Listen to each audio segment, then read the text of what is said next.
कहते हैं जब भाग्य बुरा हो तो मीठी नदी का पानी भी खारा हो जाता है। क्या आपको भी यही लगता है? नहीं, हर अनहोनी का कारण भाग्य नहीं होता। कारण होती हैं हमारी असावधानियां। कठिनाइयों में सावधानी सबसे महत्वपूर्ण ढाल है।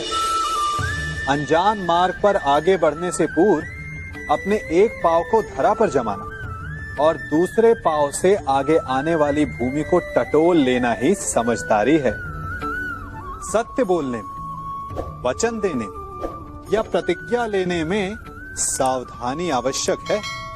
अर्थात सावधानी का अर्थ है पहले भविष्य का आकलन कर लेना। यदि घर की नींव डालने में असावधानी बरती जाए तो इमारत चाहे कितनी भी सुंदर क्यों ना हो, वो ध्वस्त हो ही जाती है। इसीलिए सुरक्षित भविष्य का आधार है वर्तमान में बरती हुई सावधानी।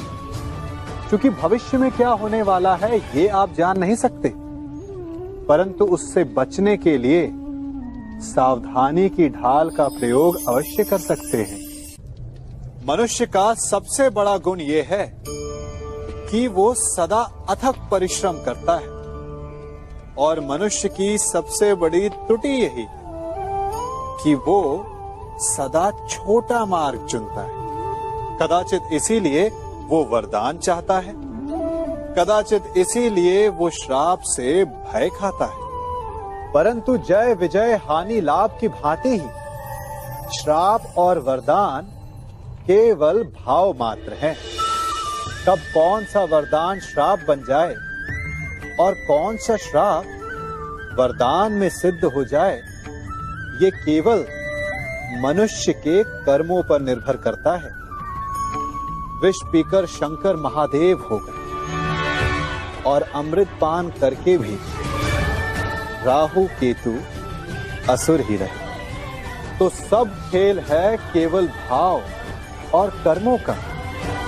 यदि कर्म और लक्ष्य उचित हो तो श्राप को वरदान बनते देर नहीं लगती, और यदि कर्म अनुचित हो तो वरदान भी श्राप बन जाता है।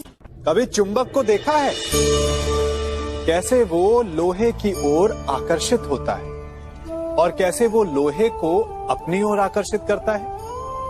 चूंकि उसके स्वभाव में ही आकर्षण है। हम सबके भीतर भी एक ऐसा ही चुंबक होता है, विचार का चुंबक, जो सदा अपने ही जैसे विचारों को आकर्षित करता है। हम जो बोते हैं वही काटते हैं। उसी प्रकार हम जैसा सोचते हैं वैसा ही पाते हैं। साधु ईश्वर का नाम जपता है तो उसे ईश्वर मिल जाता है। अर्थात फल हमारी सोच पर निर्भर करता है।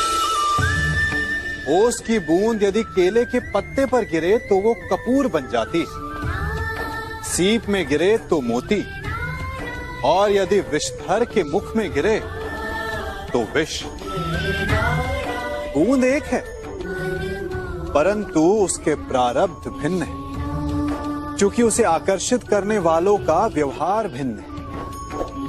इसलिए यह आप पर निर्भर करता है कि आपको भविष्य में विष चाहिए या अमृत।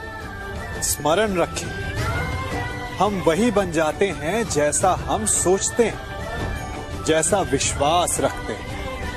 यह आपका विश्वास ही है जो ये निर्धारित करेगा कि आपको विष मिलेगा या अमृत। इसलिए अपनी सोच को सुदृढ़ रखिए, सकारात्मक रखिए, और फल भी सकारात्मक ही आएगा।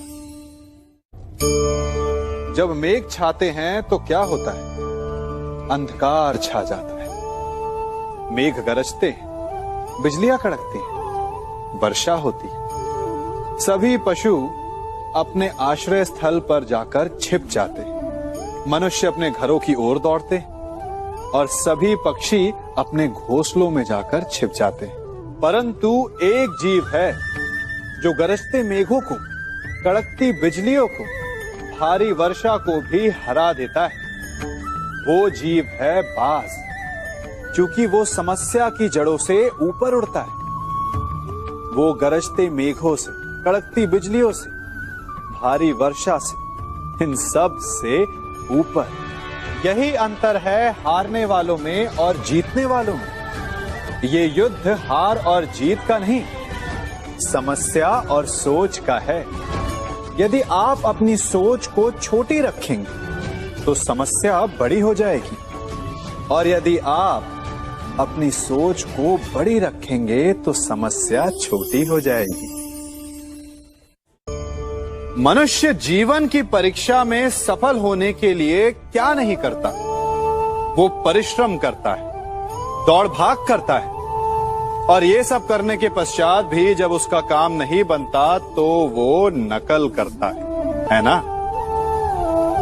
तनिक लौटिए अपने बचपन में, स्मरण कीजिए अपने बचपन की स्मृतियों का। क्या स्मरण हुआ? विद्यालय में जब आप परीक्षा देने जाते थे तो क्या होता था? आप ना सही, परंतु कोई ना कोई सफलता पाने के लिए नकल करता ही था और उत्तीर्ण भी हो जाता था, है ना? परंतु जीवन की परीक्षा ऐसी नहीं होती। नकल करने वाला सफल नहीं होता। कारण विद्यालय में सबके प्रश्न पत्र एक होते थे, परंतु जीवन के प्रश्न पत्र और उनकी कठिनाई सबके लिए भिन्न होती। तो निश्चित रूप से उनके उत्तर भी भिन्न होंगे ना। इसलिए यदि आपको जीवन में सफलता पानी है तो नकल ना कीजिए। स्वयं के प्रश्नों का उत्तर स्वयं ढूंढिए और सफलता आपकी ही होगी। हम सब अपना जीवन शांति से जीना चाहते हैं, अपना हर पल आनंद में भोगना चाहते हैं, परंतु ऐसा नहीं कर पाते। कारण क्या? कारण है समस्या का? क्या हमारे शत्रु इसका कारण है, या हमारे उत्तरदायित्व, या फिर समय की कमी? नहीं, कारण है हमारा भय। ये भय कि कोई क्या कहेगा, हमारे विषय में कोई क्या सोचेगा, है ना? हम स्वयं जीते हैं, स्वयं मरते हैं, तो फिर जीते समय संसार की चिंता क्यों करते हैं? हाँ, संसार का अहित ना करें, ये बात अवश्य ध्यान में रखने योग्य है। परंतु संसार के सोच की चिंता करके स्वयं का जीवन नष्ट कर, ये कहां तक सही?